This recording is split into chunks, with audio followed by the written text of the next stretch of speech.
Hello friends.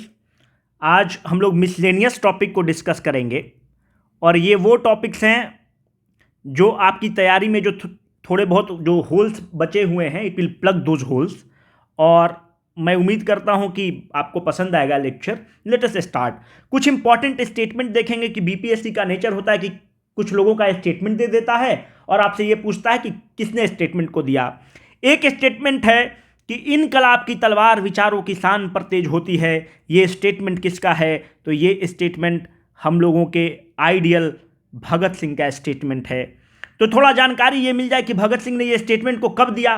तो भगत सिंह ने इस स्टेटमेंट को जब असेंबली में बॉम्ब फेंकते हैं भगत सिंह और उनका कोर्ट में ट्रायल होता है, तो जब इनका पक्ष जज जानना चाहता है तो ये बोलते हैं, पिस्तौल और बम इनकलाब नहीं लाते, बल्कि इनकलाब की तलवार विचारों की शान पर तेज होती है। ये भगत सिंह का स्टेटमेंट है कोर्ट में जब इनका ट्रायल चलता है बम फेंकने वाला इशू पर।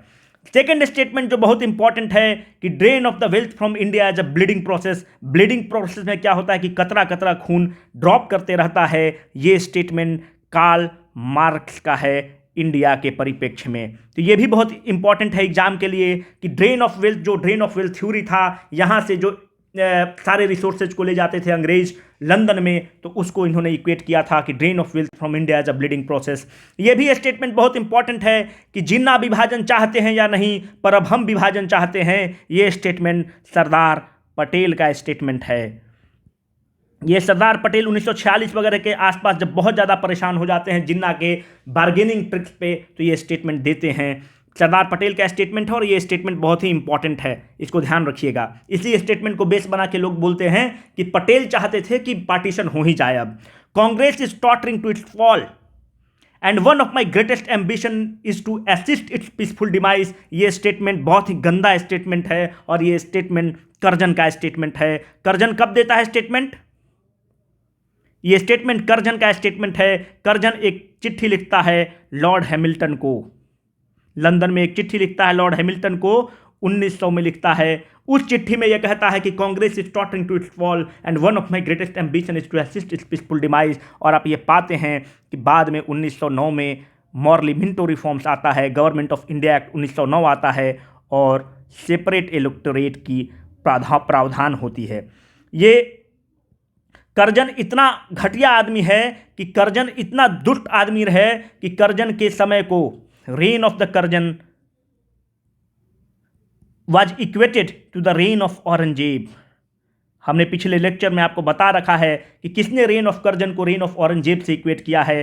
तो वो गोपाल कृष्ण गोखले, जो गांधी जी के पॉलिटिकल गुरु हैं, उन्होंने इक्वेट किया है। तो ये थोड़ा सा आपके बारे में आपको पता होना चाहिए तो अच्छा रहेगा।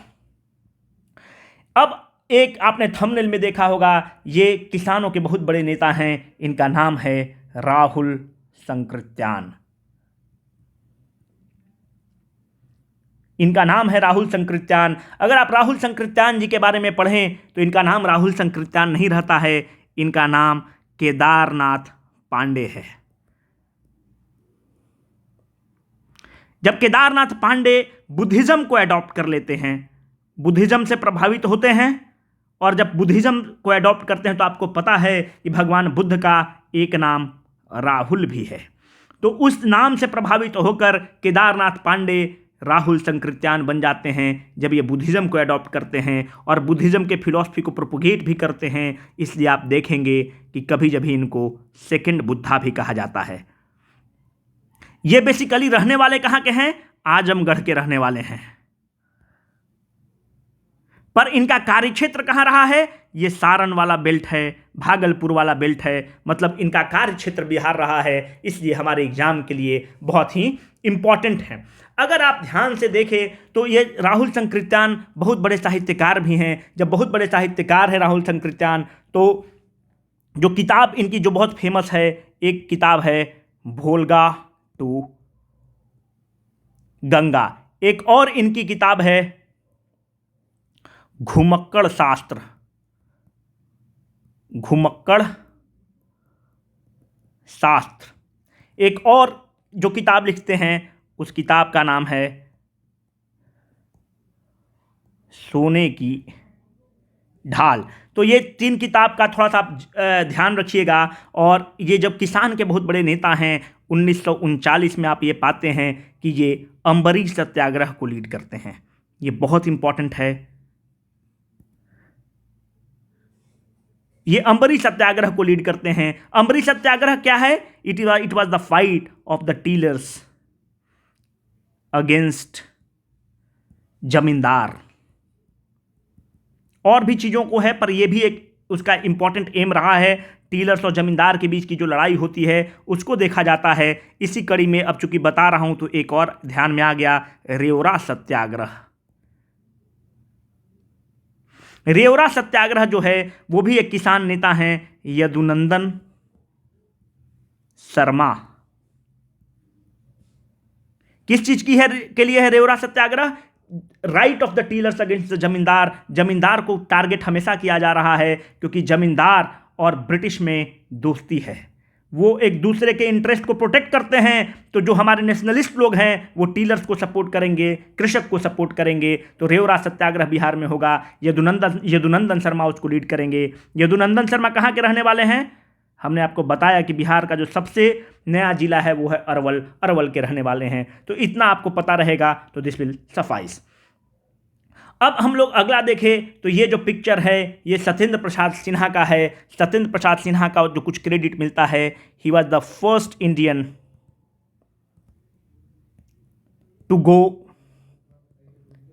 Into viceroy executive council. देखिए जिस तरह से अभी कैबिनेट बनता है उस तरह से एक वाइसराय रहता था। कभी 4 हुआ है, कभी 6 हुआ है, इस संख्या को बढ़ाया गया है। तो एक वाइसराय है, वाइसराय को असिस्ट करने के लिए कुछ मेंबर्स रहेंगे, उसको कहते थे वाइसराय एग्जीक्यूटिव काउंसिल। और यही जो वाइसराय एग्जीक्यूटिव काउंसिल है ये भारत को डील करता था, भारत के जो भी निर्णय होते थे वही लेता था। यही एक किचन कैबिनेट है जो डील करता था। तो सत्येंद्र प्रसाद सिन्हा पहले मेंबर हैं जो वाइसराय एग्जीक्यूटिव इंडियन है जो वाइसराय एग्जीक्यूटिव काउंसिल के मेंबर बनेंगे, और पहले आदमी हैं जो ब्रिटिश मिनिस्ट्री का भी पार्ट बनेंगे। तो ये इंपॉर्टेंट हो जाता है एग्जाम के लिए। क्यों इंपॉर्टेंट हो जाएगा?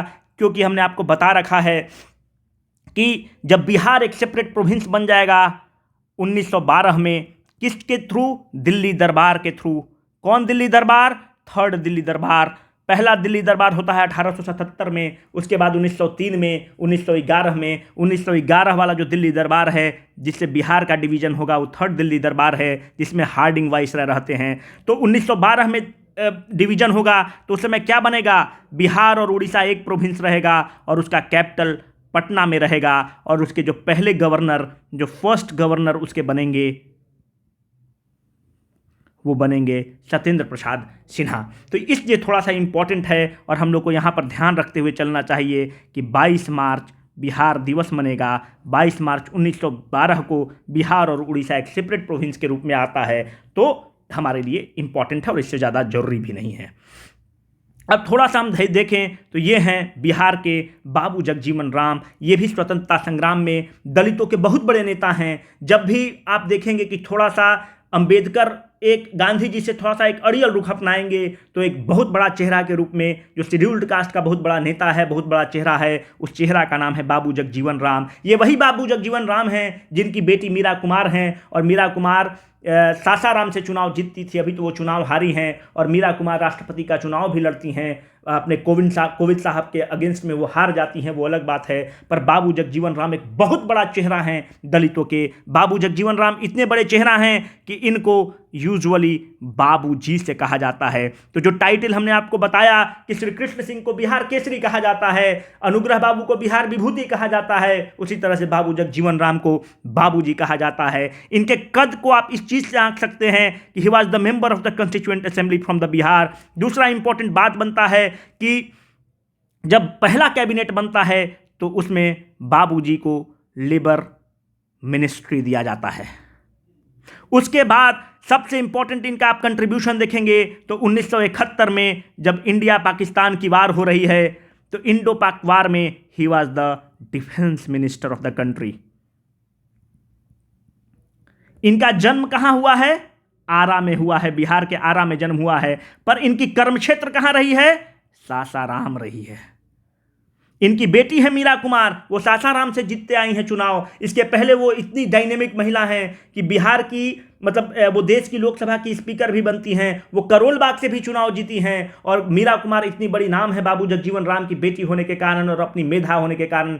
इंडियन फॉरेन सर्विस में भी काम की हैं और करोल बाग से चुनाव जीती हैं और एक वक्त में कन्नौज से रामविलास पासवान को भी चुनाव हराई हैं। तो वो भी एक बहुत बड़ा नाम है और इन्हीं की बेटी हैं, जगजीवन राम की बेटी हैं। तो दलितों में बहुत बड़ी पैठ है, दलितों के बहुत बड़े नेता हैं जगजीवन राम। ऐसे तो पूरे देश के बहुत बड़े नेता हैं, पर जो अगर आप देखें कि किस सेक्ट के हैं जिसको लोग अपना हीरो मानते हैं, तो दलित का बहुत बड़ा नेता है, दलित के बहुत बड़े चेहरा हैं। तो जगजीवन राम के लिए एक चीज़ और इनके बारे में मैं आपको बताना चाहता हूं कि 1928 में बिहार में एक रविदास सभा का गठन करेंगे।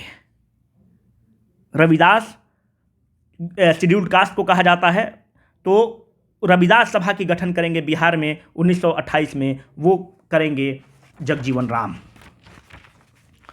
ये है वंदे मातरम। यूजुअली आपसे एग्जाम में पूछ लिया जाता है कि वंदे मातरम के बारे में आपको एग्जाम में अगर अच्छा एग्जाम है तो प्रश्न मिलेंगे ही। तो वंदे मातरम हमारा नेशनल सॉन्ग है। वंदे मातरम हमारा नेशनल सॉन्ग है। दूसरी बात, जो वंदे मातरम लिया गया है वो किस किताब से लिया गया है, तो वो आनंद मठ किताब से लिया गया है। आनंद मठ किस चीज़ पर बेस्ड है? आनंद मठ सन्यासी रिबेलियन पर बेस्ड है। आनंद मठ सन्यासी रिबेलियन पर बेस्ड है। सन्यासी रिबेलियन का अगर आप फेज देखेंगे तो सन्यासी रिबेलियन 1770 से 1820 के आसपास चलता है। सन्यासी लोग, फकीर लोग विरोध करते हैं अंग्रेजों का। बैटल ऑफ बक्सर के बाद अगर आप देखेंगे तो 1764 के बाद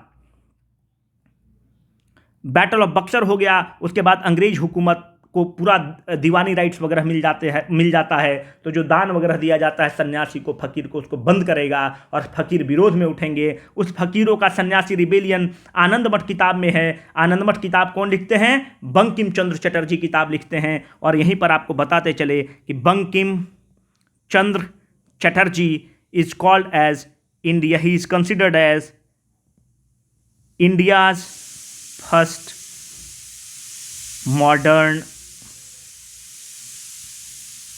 novelist. He is the India's first modern novelist. ये आपके एग्जाम के लिए बहुत इंपॉर्टेंट है। तो इसके थ्रू हम लोग सारा चीज़ को कवर कर लिए। अच्छा, ये एक बताइए, जो वंदे मातरम है ये पहली बार जो वंदे मातरम है ये पहली बार कहाँ गाया जाता है? तो वंदे मातरम 1896 के कैलकाटा सेशन में गाया जाता है। पहली बार वंदे मातरम वहीं पे गाया जाएगा। और 1896 वाला जो आईएनसी का सेशन होता है उसकी अध्यक्षता करते हैं आरएम सयानी। तो इन एंड आउट पता हो गया। वंदे मातरम से जितने क्वेश्चंस आएंगे कवर हो जाएंगे। ये अपना पटना हाई कोर्ट है। जो पटना हाई कोर्ट कब बनता है? 1916 में पटना हाई कोर्ट बनता है। दूसरी बात, अभी प्रेजेंट चीफ जस्टिस कौन है? एक बार आपसे पूछा जा चुका है, इसलिए थोड़ा सा पता रहे तो अच्छा है। अभी संजय करोल चीफ जस्टिस हैं पटना हाई कोर्ट के। और पटना हाई कोर्ट के जो पहले चीफ जस्टिस रहे हैं उनका नाम है एडवर्ड चैमियर। एडवर्ड चैमियर पहले चीफ जस्टिस रहे हैं। This will suffice. एक दूसरा बड़ा नाम है सीलभद्र यज्ञ का। जो सीलभद्र यज्ञ हैं इसलिए बहुत इंपॉर्टेंट नाम है क्योंकि ये किसानों के बहुत बड़े नेता हैं। इसलिए जो किसान सभा होता है उसमें आप इनको बहुत बढ़ चढ़कर हिस्सा लेते पाएंगे। ये बिहार सोशलिस्ट पार्टी के भी नेता हैं। बिहार सोशलिस्ट पार्टी मैं पहले बता चुका हूं, अब इसके बारे में मैं नहीं जाऊंगा, पुराना लेक्चर्स देख लीजिए। सेल यज्ञ साहब को इसलिए हम लोगों ने इस टॉपिक में लिया है क्योंकि जब फॉरवर्ड ब्लॉक बनता है और आईएनए बनता है सुभाष चंद्र बोस के द्वारा, तो बिहार से सबसे बड़ा नाम, एक बड़ा नेता इसमें शामिल होता है और एक इम्पॉर्टेंट रोल प्ले करता है। तो थोड़ा सा बिहार के एक बहुत इंपॉर्टेंट लीडर हैं जो फॉरवर्ड ब्लॉक और आईएनए में बहुत बढ़ चढ़कर हिस्सा लेते हैं, वो हैं सीलभद्र यज्ञ। ये आपको 3 हमने डेटा दिया है, 1927, 1928 और 1929। इसलिए थोड़ा सा इम्पॉर्टेंट है कि 1927 में अगर आप देखते हैं तो 1927 में एक संगठन बनती है, उसका नाम है पटना युवक संघ। पटना युवक संघ 1927 में बनता है। क्यों बनता है मैं अभी आपको बताता हूं। ये बनाते हैं एम.एन. रॉय। दूसरा 1928 में एक और संगठन बनती है, उसका नाम है बिहार युवक संघ। जो बिहार युवक संघ है ये मोतिहारी में बनेगा। कौन बनाएगा? प्रोफेसर ज्ञान साहब बनाएंगे। एक और 1929 में एक और ऑर्गेनाइजेशन, स्टूडेंट का ऑर्गेनाइजेशन बन के निकलता है, उसका नाम है पाटलिपुत्र युवक संघ। तो पाटलिपुत्र युवक संघ बनेगा 1929 में। पाटलिपुत्र युवक संघ कौन बनाएंगे?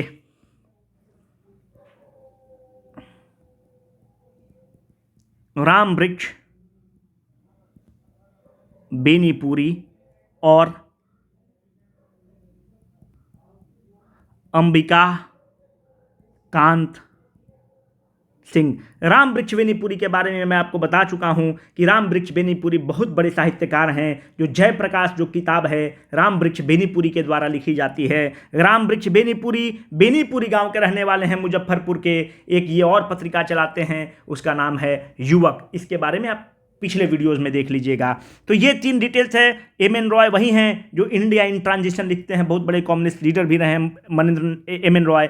तो पटना युवक संघ, बिहार युवक संघ, पाटलिपुत्र युवक संघ, ये क्यों है? अगर आप इनका टाइमलाइन देखते हैं तो ये सारे टाइमलाइन 1928 से 1930 के बीच में है। 1928 से 1930 के बीच में देखते हैं तो युवाओं में एक नेशनलिज्म का, नॉन कॉपरेशन मूवमेंट वगैरह के कारण युवाओं में आप देखें तो 20 से 30 वाला जो पूरा फेज है सिविल डिसोबीडियंस मूवमेंट तक, उस समय तक कांग्रेस जो है उतना एक्टिव नहीं रही है। उस समय प्रो चेंजर्स, नो चेंजर्स वगैरह बनने लगते हैं। तो उस युवाओं को जिंदा रखने के लिए, उनके अंदर नेशनलिज्म का भाव भरने के लिए ये सब ऑर्गेनाइजेशन बनाए जाते हैं कि उन युवाओं को यूज किया जा सके और जो अपनी आज़ादी की मांग है उसको जिंदा रखा जा सके। तो उसका बहुत इंपॉर्टेंट रोल नहीं है, पर वही है कि युवाओं में राष्ट्र प्रेम को भरने के लिए बेसिकली ये किया जाता है। इस तरह से अगर आप देखें तो मैक्सिमम चीज़ हम लोगों ने कवर कर लिया है मॉडर्न हिस्ट्री का, और जो भी थोड़ा मोड़ा पार्ट बचा हुआ है उसको प्लग करेंगे या क्वेश्चंस के थ्रू ले लेंगे। होप आपको ये वीडियो पसंद आया होगा। Thank you very much.